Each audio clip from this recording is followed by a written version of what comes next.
Tonight on Reporting Scotland, what happens when cosmetic surgery goes wrong? We have a special investigation.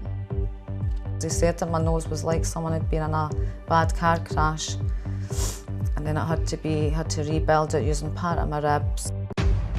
A woman is charged in connection with the theft of items from a Crown Office evidence store in Aberdeen. The quest to find Scotland's most beautiful high streets, how towns across the country are trying to turn things around.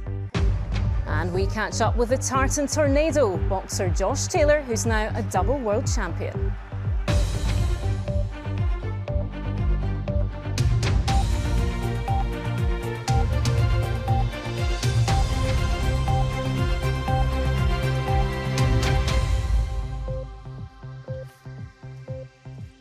Good evening. Cosmetic surgery is a booming industry. Some 65,000 operations were carried out in the UK last year. But what happens when things go wrong? A BBC investigation has found that private patients aren't always protected because of a legal loophole. BBC Scotland's disclosure programme found some people have been left permanently scarred and unable to get compensation. Our correspondent Lucy Adams has been to meet one woman who had to have 3 further operations to correct a nose job which went wrong. Catherine Rowan has always hated her nose. Even a simple car journey used to be full of anxiety. You felt like even someone in another car would be looking across because they're waiting for the traffic light. Which is so stupid, and I'd be thinking they're staring at my nose. Sounds crazy, but it's just how I felt because I was so insecure about my nose. I think just for the years of getting called names, it just sticks with you. Catherine works as a hairdresser in Thornton in Fife. In 2010, she decided to get surgery to reshape her nose. What followed was 4 operations, none of which gave her the results she wanted. By the end of the process, she had to visit a specialist in London to repair the damage. They said that my nose was like someone had been in a bad car crash, and then it had to rebuild it using part of my ribs, and they also used some liquid from my scalp to rebuild the nose. This is the surgeon who performed the first 4 operations, Italian Antonio Ottaviani. Catherine booked him through this UK company, Transform. Catherine chose to get her operation done in the UK because she thought it would be much safer. What she didn't know was that her surgeon was what's come to be known as fly in, fly out. Lawyers say UK companies using foreign-based surgeons could be putting patients at risk. There can be significant problems with that if the patient requires aftercare or if there's any problems following the surgery. The difficulty is the surgeon has probably left the country and the patient then has a huge difficulty in trying to track down the surgeon. What most people don't know is that to do cosmetic surgery in the UK, you don't have to be on any kind of specialist register. You just have to be a registered doctor. 6 years ago, a major UK government review recommended that only certified cosmetic surgeons should be allowed to do cosmetic surgery. That never happened. The Royal College of Surgeons set up a voluntary certification scheme, but they say a compulsory version backed by legislation would mean the majority of fly-in, fly-out doctors would be prevented from working in the UK. All of the people who have the certificate stroke credential would be aspiring to and have demonstrated very good practice in terms of their professional behaviours and their actual skill sets. The Scottish Government told us it would consider what surgeons have said. Some of this area is evolved and we're taking a phased approach as recommended, but some of it will be reserved. But I'd certainly be up for having that conversation about what more we could do here in Scotland to make sure patients are as safe as possible. Transform told the BBC Catherine's care was not what they would expect and that they had funded her revision surgeries and expenses. Mr. Ottaviani said he couldn't comment on individual cases and insisted he'd been available to Catherine when asked by Transform. Mr. Ottaviani still owes Catherine compensation he agreed to pay, so I wanted to ask him why he hadn't done what he said he would. Mr. Ottaviani, I wanted to know why you haven't paid Catherine Rowan, Mr. Ottaviani. Why haven't you paid Catherine Rowan? I just want to ask that. Would you apologise to her now? Sorry, Catherine Rowan, your patient, wants to know why you haven't apologised. I don't want to speak with you. And whether your aftercare was good enough, Mr. Ottaviani. He's just walked away and just continuing doing other people's operations. Quite the thing, like he's done nothing wrong. And you can see more on Lucy Adams' investigation in Disclosure when cosmetic surgery goes wrong tonight at 8:30 on BBC One Scotland and on the BBC iPlayer. A woman has been charged in connection with the theft of items from a Crown Office evidence store in Aberdeen. An investigation was launched after a suspected security breach at the site. Well, our reporter David Shanks is in Aberdeen for us tonight. David, what more can you tell us about this case? Well, Laura, an investigation has been launched into what's been described as a security breach at an evidence room at the offices of the Crown Office and Procurator Fiscal Service here in Aberdeen. Now, that's the body responsible for bringing prosecutions in Scotland's courts. Now, we understand the alleged incident happened at the offices of the Crown Office on Crimmon Place in Aberdeen around 4 weeks ago. Police Scotland have told us today that a 33-year-old woman has now been arrested and charged with thefts from the offices in Aberdeen. The service also confirmed a member of staff had been suspended. Now, a review is ongoing into the storage of evidence at the Crown Office and Procurator Fiscal Service offices across Scotland. And they say they're taking steps to increase security. We don't yet know the nature of the alleged thefts or whether or not it's said to be an isolated incident, but a Police Scotland investigation is ongoing. But one major question that remains unanswered tonight is whether or not a security breach at the city's evidence store has had any impact on the proceedings here at the courts. OK, David, thank you. The leader of the SNP at Westminster, Ian Blackford, says he'll be doing all he can to get a general election as soon as possible. Tonight, MPs are debating and voting on the Prime Minister's proposal to hold a ballot on the 12th of December. But it's widely predicted that Boris Johnson will not gain the two-thirds majority required. Our Westminster correspondent David Porter explains.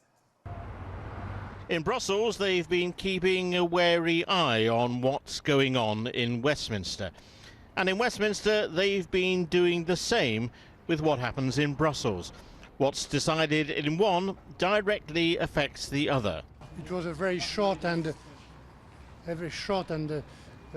efficient and constructive meeting, and I am happy that decision has been taken. In Brussels, EU ambassadors have agreed a Brexit extension to the 31st of January, but shorter if a deal can be done. Contrast that to the Prime Minister's clearly stated view recently. I'd rather be dead in a ditch. Come out of the EU on October the 31st, no ifs or buts. Following on from that, Westminster is moving into election overdrive. But like everything Brexit related, finding agreement is easier said than done. There's a bill that we're bringing forward that will allow Parliament to rise this week to have a general election on the 9th of December, and I'm absolutely determined that people in Scotland have got their say on this, that they have the right to say that we are European citizens, we wish to remain so. Not all of his colleagues agree. It's not something that we can take that lightly, because the consequences of this particular vote could be 5 years of Boris Johnson. This is not a normal political decision. So where exactly do the parties stand? The Conservatives want an election on December the 12th. The Liberal Democrats and the SNP have joined forces and want to go to the polls 3 days earlier on December the 9th. Labour hasn't come up with a firm date yet, but says no deal must be taken off the table before electors go to the polls. We come now to the motion on an early parliamentary general election. Tonight, MPs have begun discussing and voting on the government's preferred date for an election, December the 12th. I believe it is time that we all, each and every one of us in this House, had the courage, finally, to face our ultimate bosses, the people of this country. He said that he would never ask for an extension, and he said he'd rather die in a ditch. Another broken promise. If, as expected, the government doesn't win the vote by the required two-thirds majority, then it will move to Plan B. That looks remarkably like what the Liberal Democrats and the SNP are proposing. Well, David is at Westminster for us tonight. David, what's the latest? We'll speak to MPs and virtually to a man and woman. They say that they believe that one of the most effective ways of solving this Brexit impasse would be to have a general election. But they want a general election on their terms, or perhaps more accurately, their timings. That's where the disagreement comes. So where are we this evening? Well, one thing we know for certain is that Britain will not be leaving the EU on this Thursday, the 31st of October. The EU has granted the UK an extension, and Boris Johnson has accepted that tonight.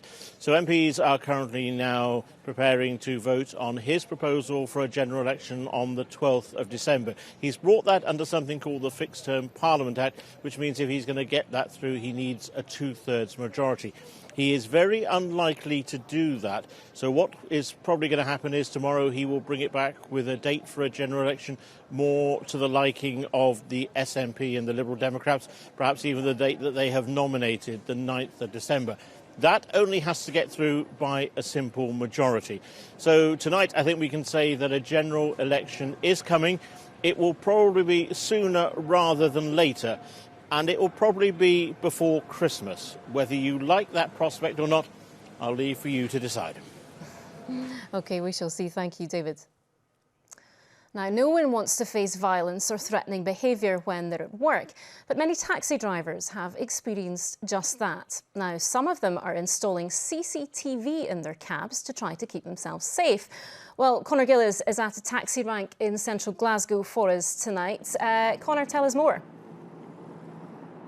Well, Laura, there's CCTV all around us every single day, and they're installed on most buses and trains right across the country. But for some, putting them in taxis is a bit too close for comfort. It's an invasion of personal space.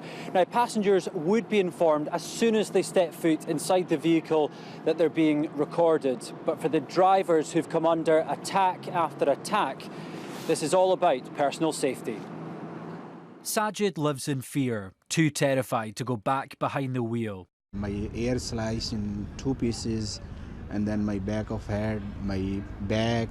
I got like total 43 stitches due to these happen.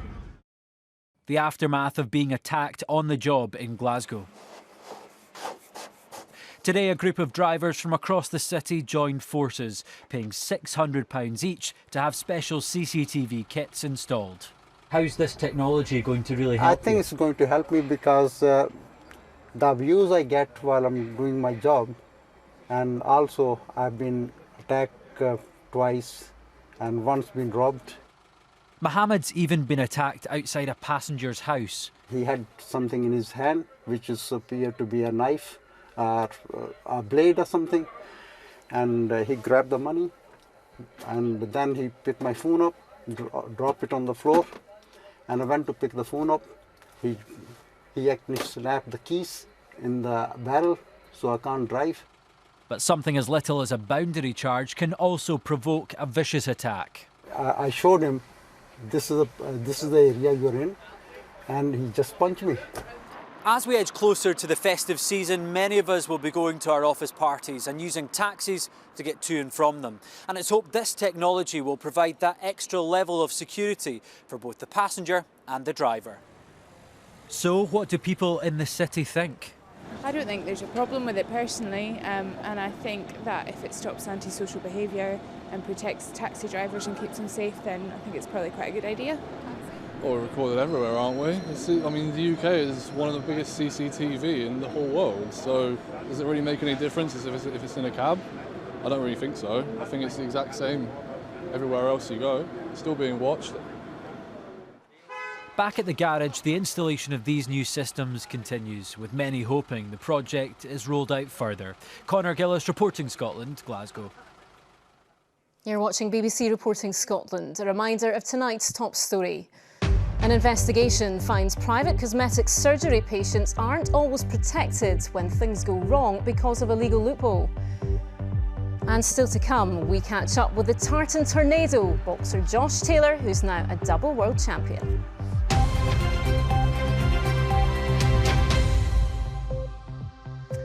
High streets often get a hard time. It seems we're forever bringing you news of shop closures, dwindling customers and town centres struggling to survive. Well, in fact, many towns up and down the country are trying to turn things around. It's partly driven by local people, and their efforts are being recognised in the search for Scotland's most beautiful high street. Our reporter Suzanne Allen has spent the day in Ayr, one of the towns in the running for this year's award. Hello, how are you today? Hello, you all right? how are you? I'm okay, thank you. How's your business been this morning? This may look like a department store, but it isn't. The shop is on the old BHS site. Now it's home to several small businesses, all under one roof, and it's been run by local people. Rents are smaller, leases shorter, so there's much less risk than having your own premises. People want to shop from people that they know. People want to shop locally, and it's the whole mantra of shop local, put back into your local community. But people will only shop local if the opportunities and the products are available to them. For example, in this store here, working with the local partners, they're bringing the best of things from other shops that aren't available in Ayr currently. We also have a lot of handmade product as well, which is offering a platform for maybe artisan companies and for studio companies to come to work with us as well. The high street is no longer just about shops. They now have to share town centres with cultural spaces, offices and leisure facilities. In the middle of the town as well, we've got interest from a boutique cinema operator. So again, traditional retail being shrunk and new uses, experiential, cultural, creative. So I think over the next 2 to 3 years, Ayr will completely reinvent itself and get back to be that core, large market town.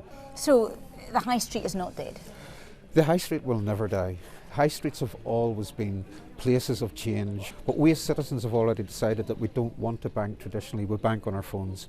We want a convenience shop on the edge of town. We want to buy things online. What we have to do is shrink that traditional retail footprint and bring in different uses. Scotland's most beautiful town isn't just about having the nicest floral displays or the fanciest public toilets. It's about how a community works together to make a town a more attractive and vibrant place to live and work. Suzanne Allen, reporting Scotland, Ayr. A call is being made for a full review of Highland Council's version of the controversial named person scheme. It comes after national legislation designed to roll out the policy across Scotland was scrapped following a successful legal challenge and mounting opposition at Holyrood. Opponents labelled it a Big Brother-style snooper's charter, and the Supreme Court ruled the information sharing involved breached the European Convention on Human Rights. Highland Council says it's currently considering what changes it needs to make. Scotland's island communities often suffer from a so-called brain drain when hard-working youngsters leave for the mainland and don't return. Well, now a new charter is being drawn up to try to retain talent on the Western Isles, which could see young apprentices offered affordable housing there. And a warning that Ian McInnes's report contains flash photography.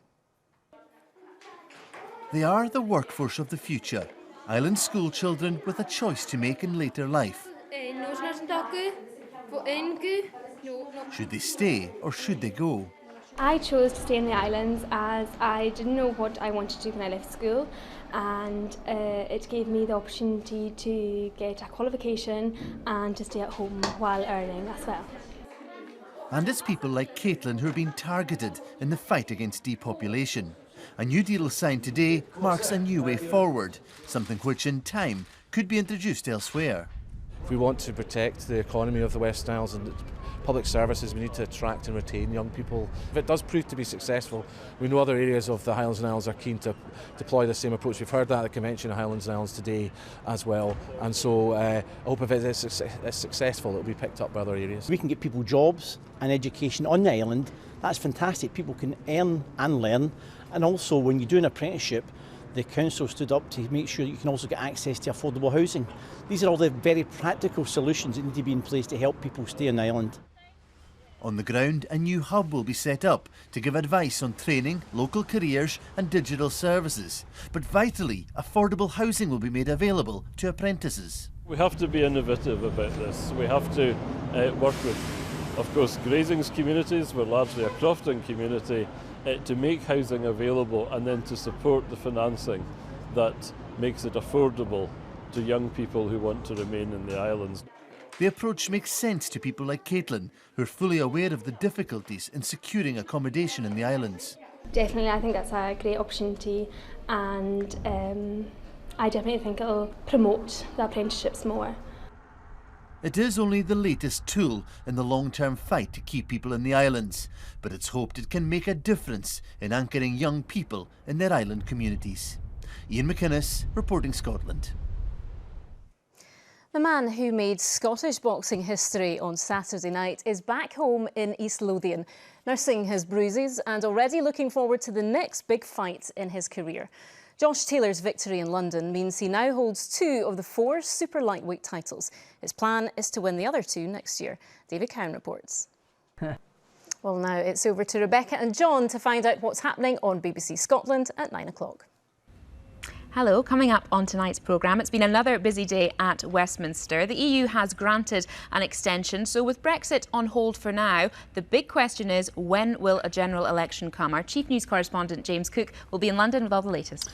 We speak to a former US special operative who's been on the kind of raid that killed the head of IS he thinks is a big win for President Trump. And we'll also be discussing harmful content on social media and how it affects young people in Scotland.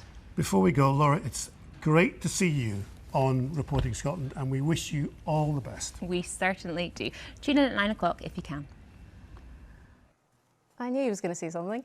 Well, now here's Christopher with the weather. Still a bit chilly. Isn't it just, Laura? Thanks very much. Yes, good evening to you. It's been a beautiful day, though. Plenty of sunshine and blue sky around. However, quite cool at times, and we hold on to those clear skies as we head through the course of this evening and overnight. So another cold and frosty one. By the way, last night got down to -4 at Tyndrum, and some rural parts of the country perhaps as cold as that this coming night. All thanks to high pressure, which is sitting overhead, but through the course of this week, it drifts away. Low pressure begins to take over, feeding in cloud and some rain, but that's a while to come. For most, it's dry and certainly largely dry overnight tonight. A few showers coming in on that north-northeast breeze, and certainly around some northern and eastern coast. Nothing too chilly, but come inland, it will be cold with a frost and 1 or 2 mist and fog patches. So a cold start to the day tomorrow, but a dry, bright and sunny start for many parts of the country. Still 1 or 2 showers around the north and east coast, but with light winds and some sunshine, it shouldn't feel too bad. By mid-afternoon, we'll look at temperatures similar to today, around about 8 to 11 Celsius. Again, 1 or 2 showers coming in at times around the east coast. If you catch one, I think you'd be unlucky. For most of us, it's a dry and sunny day. Greater chance of seeing some in and around the Murray Firth and up towards Orkney and Shetland. Rest of the afternoon into the evening, those showers still with us for a time and then tending to ease off. For many parts of the country, another cold and frosty night.